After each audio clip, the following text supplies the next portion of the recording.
துளாராசி என்பர்கள் உங்களுக்கு சனி பகவான் வந்து பார்த்தீங்கன்னா 6ஆம் பாவத்தில் அமர்ந்திருக்கார். ரோக சனியா இருந்து இவ்வளோ நாள் வக்ரகதி அடைஞ்சிருந்தாரு.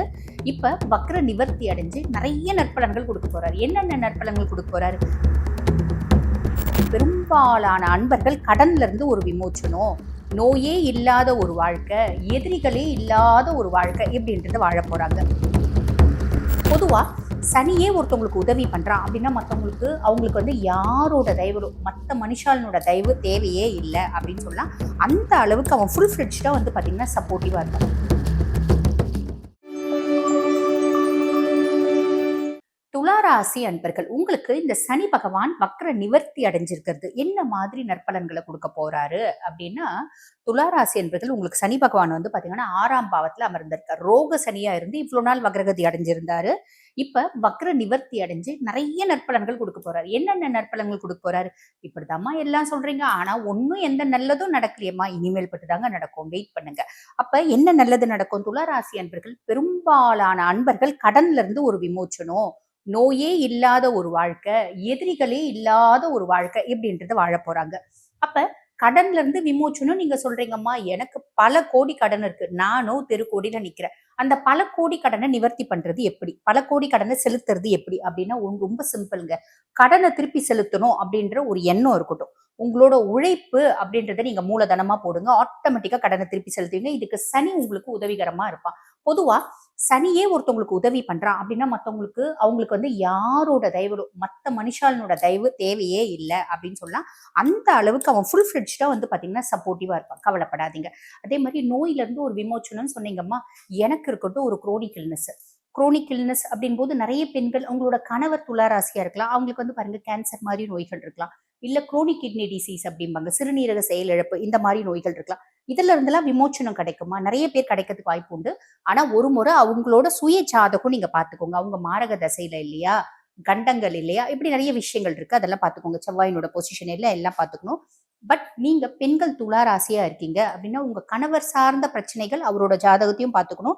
அதே மாதிரி பாத்தீங்கன்னா உங்களுடைய மாங்கல்ய பலத்துக்கு சனியே கேரண்டி அப்படின்னு சொல்லலாம். உங்க சார்ந்து வந்து பாத்தீங்கன்னா சனி சப்போர்ட்டிவா இருப்பாரு. அவர் எழுந்து வர்றதுக்கு, அந்த பெரிய காம்ப்ளிகேஷன்ல இருந்து எழுந்து வருவாரா, நிறைய வாய்ப்பு உண்டு.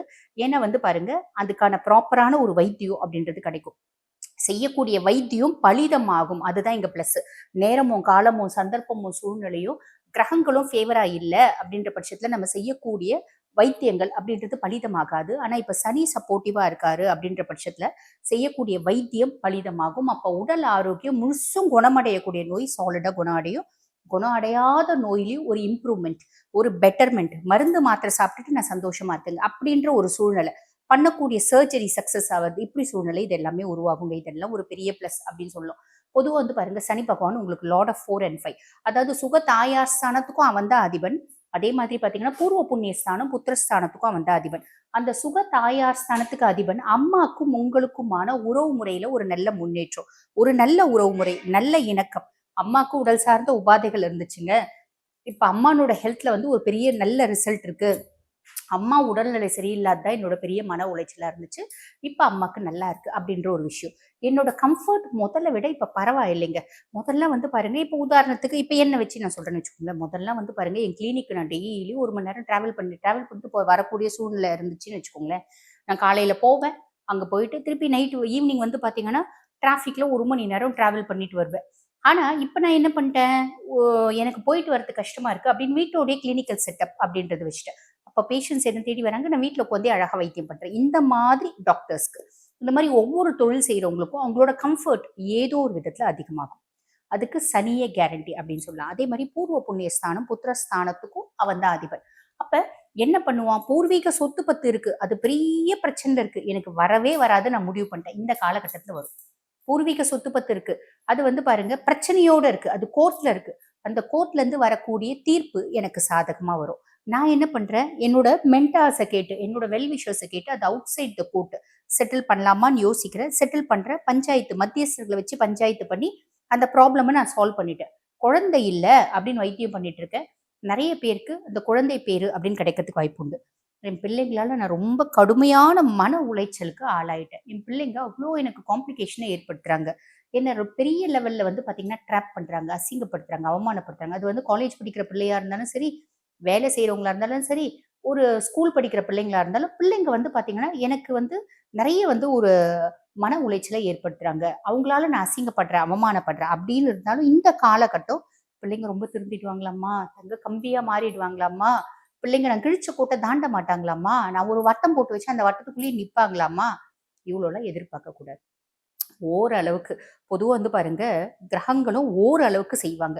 அந்த ஓரளவு நல்ல பையன் அப்படின்றத சனி செஞ்சுடுவாருங்க. கவலைப்படணும் அப்படின்ற அவசியமே இல்ல. அதுக்கும் மேல சனியினோட பார்வைகள் அப்படின்னு இருக்கு பார்த்தீங்களா? 3ஆம் பாவத்த பார்க்குறார். எனக்குள்ள தைரியமும், தன்னம்பிக்கையும் ரொம்ப ஜாஸ்தி இருக்குங்க.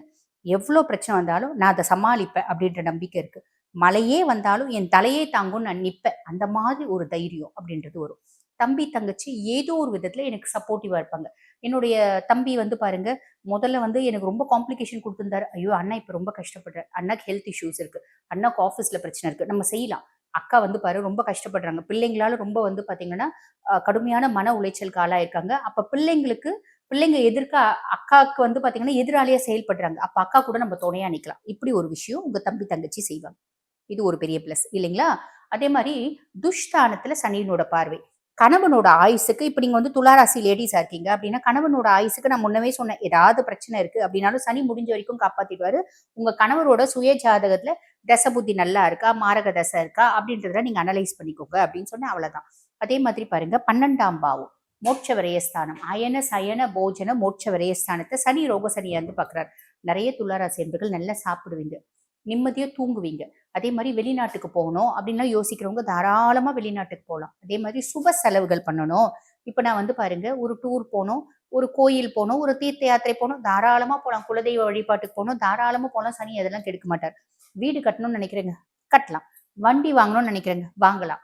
இந்த மாதிரி எல்லா சுப செலவுகளும் நான் செய்யணும்னு ஆசைப்பட்டா, தாராளமா செய்யலாம். சனி எதுவும் பெருசா அத கெடுக்க போறதே கிடையாது. இப்ப நெறைய பேர் என்ன நெனைக்கிறாங்க, சுய ஜாதகத்துல சனி நல்லா இல்ல அப்படின்னா திருமணம் பண்ணலாமா? அப்படின்னு யோசிக்கிறாங்க. அதுக்கும் மேல சுய ஜாதகத்த கூட விட்டுருங்க. கோச்சார பிரகாரம் சனி 7 நாட்டு சனியா இருந்தாலும், அஷ்டம சனியா இருந்தாலும், அர்த்தாஷ்டம சனியா இருந்தாலும், சனி என்ன இடத்துல இருந்தாலும் திருமணம் பண்ணலாமா? இப்ப துலா ராசி அன்பர்களுக்கு சனி ரோக சனியா தானே இருக்காரு. இருந்தாலும் கேட்பாங்க. ஏங்க சனி வந்து நல்லா இல்லையே. சனி நல்லா இருக்காரு. சனி ரோக சனின்றாங்களே. ரோக சனின்னா ரோகத்துல இருந்து நிவாரணம், நோயில இருந்து நிவாரணம் அப்படி குடுக்கக்கூடிய சனி. நாங்க திருமணம் பண்ணலாமா? தாராளமா பண்ணலாம். சனி எப்பயுமே கெட்டே போயிருந்தா கூட திருமணத்த கெடுக்கக்கூடிய ஒரு கிரகம் கிடையாதுங்க. அவர் என்ன பண்ணுவாரு, நீ திருமணம் நடக்குது அழகா உனக்கு கல்யாணத்த பண்ணி வைப்பாரு. காரணம் என்ன அப்டின்னா, புதுசா ஒரு உறவு உன் வாழ்க்கையில வரணும். புதுசா ஒரு சொந்தம் அப்டின்றது உன் லைஃப்ல வரணும். அப்பதானே புதுசா ஒரு பிரச்சனைகள் அப்டின்றது வரும். ஆக, இப்ப துலா ராசி அன்பர்கள் நாங்க வந்து திருமணம் பண்ணிக்கலாமா? தாராளமா பண்ணிக்கோங்க. எந்த விதமான இடையூறையும் சனி குடுக்க மாட்டாரு. இன்ஃபாக்ட் சனி எல்லா விதத்திலயும் உங்கள வந்து அப்லிஃப்ட் பண்ணக்கூடிய பொசிஷன்ல உங்கள தூக்கி விடக்கூடிய ஒரு பொசிஷன்ல தான் இருக்காரு. கவலைப்படணும் அப்படின்ற அவசியமே இல்ல. ஆக இந்த சுப காரியங்கள்ல திருமணம் அப்படின்றதும் வந்துரும். அதே மாதிரி பாருங்க, இப்ப நாங்க வந்து வீடு கட்டணும். நான் முன்னமே சொன்னேன். தாராளமா கட்டலாம். அதுலயும் எந்த விதமான பிரச்சனையும் இல்ல. அம்மா நாங்க வீடு கட்டுறோம்மா, நாங்க என்ன நினைக்கிறோம், எங்களுக்கு வந்து கையிருப்பு ஒரு ரூ. 50,00,000 இருக்கு. ஆனா நாங்க ரூ. 1,00,00,000 வீடு வந்து பார்க்குறோம்மா. நாங்க ரூ. 50,00,000 வந்து கடன் வாங்கி வீடு கட்டலாம் அப்படின்னு நினைக்கிறோம். இல்ல வீடு வாங்கலாம்னு நினைக்கிறோம். ரூ. 1,00,00,000 ப்ராஜெக்ட். ரூ. 50 எங்க கையில இருக்கு. ரூ. 50 லோன் போடலாம்னு நினைக்கிறோம். போடலாமா? தாராளமா போடலாம். எந்த விதமான தப்பும் இல்ல. உங்களுக்கு ரீபேமெண்ட் பண்ணக்கூடிய கெப்பாசிட்டி இருக்கு.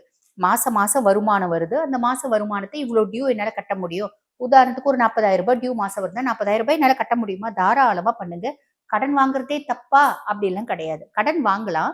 என்னால எவ்ளோ திருப்பி செலுத்த முடியுமோ, அந்த அளவுக்கு கடன் அப்படின்றது வாங்கலாம். பொதுவா நீங்க எங்க கேட்டாலும் கடன்ன்றது இந்த காலகட்டத்தில கிடைக்கும். யார கேட்டாலும், "அம்மா கடன் குடும்மா." "இதோ குடுத்துடுறேம்மா" அப்படின்னு குடுப்பாங்க. ஆனா, எல்லாரும் குடுக்குறாங்களே அப்படின்னு நம்ம கடன் வாங்கிடக்கூடாது. அதே மாதிரி பார்த்தீங்களாடம்மா, தனிநபர் கடன் அப்படின்றது வாங்காதீங்க. அவசரத்துக்கு நம்ம தனிநபர் கடன் வாங்குறோம் அப்படின்னா, அது வட்டியாவும், வட்டி குட்டி போடும், குட்டி குட்டி போடும், குட்டி குட்டி போடும். இப்படி நெறைய காம்ப்ளிகேஷன்ஸ் அப்படின்றது வரும். ஆக தனிநபர் கடன் அப்படின்றது வாங்க வேண்டாம். நீங்க 12ஆம் பாவத்துல ரோக சனியினோட பார்வை அப்படின்னாலும் நல்லா சாப்பிடுவீங்க, நல்லா தூங்குவீங்க, நல்ல கம்ஃபர்ட்டா இருப்பீங்க. இதுல எந்த விதமான சந்தேகமும் இல்ல. ஆக துலா ராசி என்பர்கள் இந்த காலகட்டம் அடுத்த சனி பெயர்ச்சி வரைக்குமே உங்களுக்கு ஒரு யோகமான காலகட்டம் அப்படின்னு தான் சொல்லணும். இந்த யோகமான காலகட்டத்த எப்படி நீங்க யூட்டிலைஸ் பண்ணிக்கிறீங்களோ, அது உங்களுக்கு நல்லது அப்படின்னு சொல்லலாம். இந்த துலா ராசிய பத்தி சொல்லும்போது, எனக்கு வந்து பாருங்க, ஒரு விஷயத்த நான் உங்ககிட்ட ஷேர் பண்ண விருப்பப்படுறேன். அது என்ன அப்படின்னா, கொஞ்சம் ஒரு ஒரு 10 நாள், 15 நாளுக்கு முன்னாடி ஒரு பெர்சன் ஃபோன் பண்ணாரு. "என்னங்க துலா ராசிக்கு அப்படி இருக்கோ, இப்படி இருக்கோ, அப்படி அமோகமா இருக்கோ அப்படின்லாம் சொல்றீங்க. இங்க ஒண்ணுமே நடக்க மாட்டேங்குதே. எங்களுக்கு எதுவுமே நல்லது நடக்க மாட்டேங்குது, எல்லாமே கெட்டதா தானே போகுது அப்படின்னு கேட்டாரு. அப்ப நான் அதுக்கு சொன்னது, உங்க பேர் என்ன அப்படின்னு கேட்டா, ஒரு பேர் ஏதோ சொன்னாரு, சம் எக்ஸ் அப்படின்னு வச்சுக்கோங்களேன். இந்த இந்த பர்ட்டிகுலர் பர்சன், உதாரணத்துக்கு ராஜன் வச்சுக்கோங்களேன், அதெல்லாம் மைண்ட்ல எனக்கு இல்ல. ராஜனுக்கான ஜாதகம் இது. ஜாதக பலனை நாங்க வந்து யூடியூப்ல சொல்லல. நாங்க உலகத்துல எத்துணை துளாராசி அன்பர்கள் இருக்காங்களோ, எத்தனை கோடி பேர் இருக்காங்க, அத்தனை கோடி பேருக்கான பலன் நாங்க சொல்றோம். உங்க சுய ஜாதகத்தை நாங்க புரட்டி பார்க்கவும் இல்ல, உங்க சுய ஜாதகத்தினோட பலனை நாங்க புட்டு புட்டு வைக்கவும் இல்ல. அத முதல்ல வந்து பாருங்க, நீங்க கமெண்ட் போடுறதுக்கு முன்னாடியும், நீங்க ஃபோன் பண்ணி கேட்கறதுக்கு முன்னாடியும் ஒண்ணு தெளிவா புரிஞ்சுக்கோங்க. கோச்சார பலன் அப்படின்றது 50%. சுய ஜாதகமும் சேர்ந்தாதான் 100%. இப்ப அப்படி எதுவுமே எங்களுக்கு நடக்கலையே, நீங்க பாட்டுன்னு இஷ்டத்துக்கும் சொல்றீங்க, ஆ ஊ அப்படின்னாரு அவரு. அந்த மாதிரி இஷ்டத்துக்கும் எந்த ஜோதிடருமே சொல்றது இல்ல. எதுவுமே உங்களுக்கு நடக்கல அப்படின்னா, சுய ஜாதகத்துல என்ன தசையில இருக்கீங்க அப்படின்னு பாருங்க. அந்த தசநாதன் நல்லா இருக்கானா? இப்போ உதாரணத்துக்கு குரு தசை அப்படின்னா, சுய ஜாதகத்துல குரு என்ன பாவத்துல இருக்கா அதையும் பாருங்க. ஆக இந்த மாதிரி உங்க சுய ஜாதகத்தையும் பேஸ் பண்ணி தான் நீங்க 100% ரிசல்ட் அப்படின்றத எக்ஸ்பெக்ட் பண்ண முடியும். இல்லைங்க, சுய ஜாதகம் அல்லாத மீதி எவ்வளவுங்க எக்ஸ்பெக்ட் பண்ணலாம்? 50% எக்ஸ்பெக்ட் பண்ணலாம். கோச்சார பலன் 50%, சுய ஜாதகம் 50%, ரெண்டுத்தையும் சேர்த்தனா 100%. புரியுதுங்களா? ஸோ அந்த மாதிரிலாம் என்கிட்ட கேட்டீங்க, அதை நான் வந்து உங்களுக்கு ஓப்பனாவே சொல்றேன். அந்த மாதிரி ஒரு பர்சன் என்கிட்ட கேட்டாரு. அந்த மாதிரி வந்து உங்களோட ஜாதகத்தை நாங்க சொல்லல, நாங்க கோச்சார பலன். அப்ப இந்த கோச்சார பலன்லாம் எதுக்கு சொல்லணும்? நான் இந்த விஷயம் சொல்றதுக்கு அவர் திருப்பி கேட்டார். அப்ப எதுக்கு எங்க 100% பலன் இல்லாததுக்கு எதுக்கு நீங்க வந்து இந்த கோச்சார பலன் சொல்றீங்க? 50% பலன் சொல்றோம்ல, அந்த 50% வச்சு நம்ம என்ன பண்ணணுமோ பண்ணிக்கலாம் இல்லைங்களா? அதுக்காக தான் சொல்றேன்.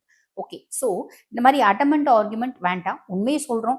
நாங்க வந்து பாத்தீங்கன்னா, அதே மாதிரி ஒரு சிலர் வந்து பாத்தீங்கன்னா, இப்ப சமீப காலமா உருட்டு அப்படின்ற வார்த்தை ரொம்ப உருட்டப்படுது. தமிழ்ல வந்து நிறைய பயன்படுத்தக்கூடிய வார்த்தை உருட்டு அப்படின்னு என்னன்றது தெரியல. இந்த மாதிரி உருட்டுன்னு சொல்லக்கூடாது அப்படின்றதே வந்து பாருங்க, நான்லாம் ரொம்ப காஷியஸா, என்னோட வீடியோஸ் கிட்ட அந்த வார்த்தை வர்றதில்ல. பட் இருந்தாலும் நான் அந்த ரொம்ப காஷியஸா ஃபர்ஸ்ட் வந்து பாத்தீங்கன்னா, நான் வீடியோஸ் போடும்போது அந்த வார்த்தை வந்திருக்கு. அதாவது 2 வருஷத்துக்கு முன்னாடி, 3 வருஷத்துக்கு முன்னாடி. இப்பலாம் வந்து வர்றதே இல்ல. காரணம் என்ன அப்படின்னா, எந்த கிரகங்கள் என்ன பாவத்துல இருக்காங்க, அவங்களோட பார்வை என்ன, என்ன பிளேஸ், அது சொல்றதுனால வர்றதில்ல. யாருமே உருட்டுறது இல்லைங்க, இருக்கிறத சொல்றாங்க. ஓகே, எனிவே இந்த மாதிரி விஷயங்கள் நீங்க கமெண்ட் போடுறீங்க அப்படின்னா, கமெண்ட்ல கூட ஒரு நியாய தர்மம் வேணாமா? இல்லைங்களா? நியாயமா கமெண்ட் போடுங்க. ஓகேங்களா?